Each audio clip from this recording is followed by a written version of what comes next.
On parle maintenant de cette bande dessinée, Une rose seule. C'est un peu une vision en images du livre éponyme de Muriel Barbery, notre invité du jour. Bonjour et bienvenue.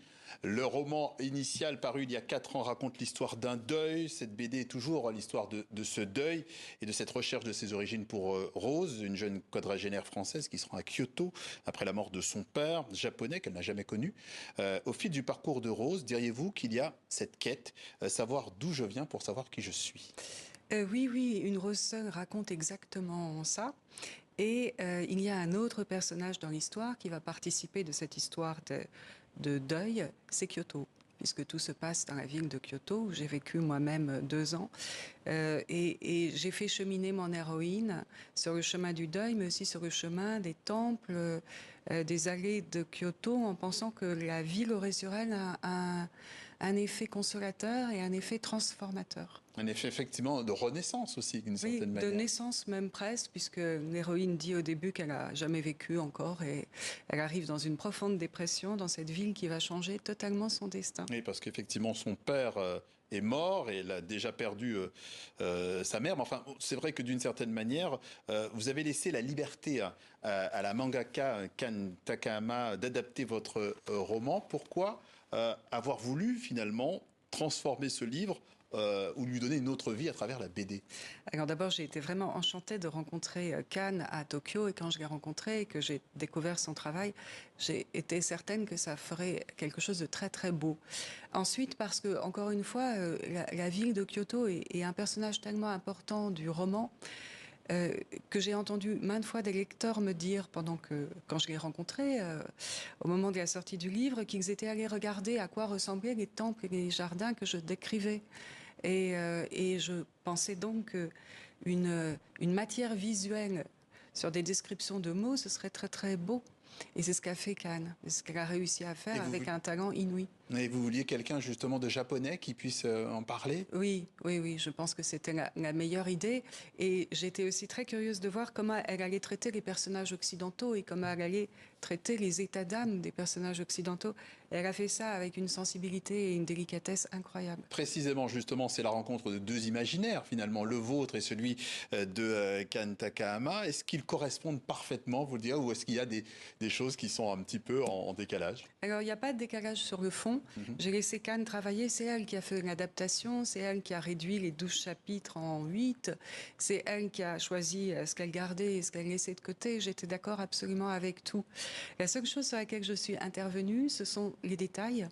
D'abord Kyoto, puisqu'elle est allée voir les sites dont je parle dans le roman et qu'elle ne connaissait pas par cœur ou Vous pas très connaissiez bien. Kyoto mieux qu'elle, c'est ça? Oui, parce que j'y ai vécu 2 ans et parce que Kyoto reste un mystère et un prodige pour les Japonais eux-mêmes, mais un endroit où elle n'a pas vécu.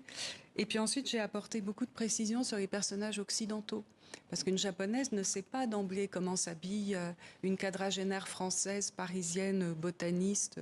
Et c'était très fructueux de discuter de ces ajustements culturels. Mais c'est vraiment elle qui a su saisir l'âme du roman et en faire une œuvre visuelle. Chacun, effectivement, apporte ses clés. On voit les clés, on voit par exemple que chaque personnage, que ce soit Paul le Belge, Bess l'Anglaise, d'autres, donne des repères à Rose.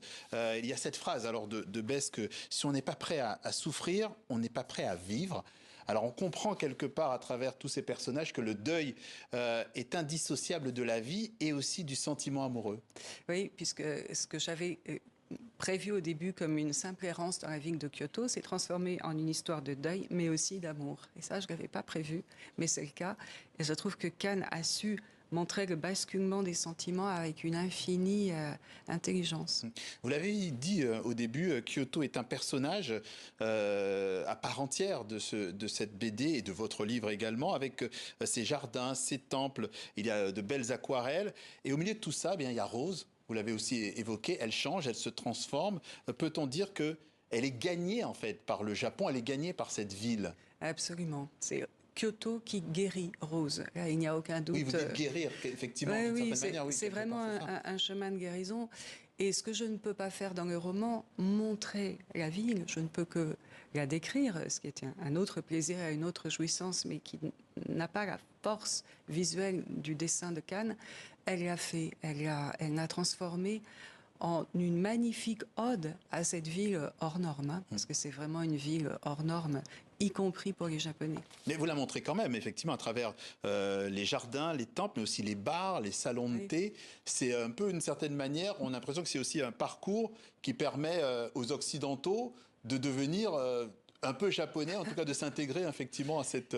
Je me suis toujours sentie totalement étrangère au Japon, mais amoureuse de ce pays étranger comme on pourrait être amoureuse d'un homme ou d'une femme étranger.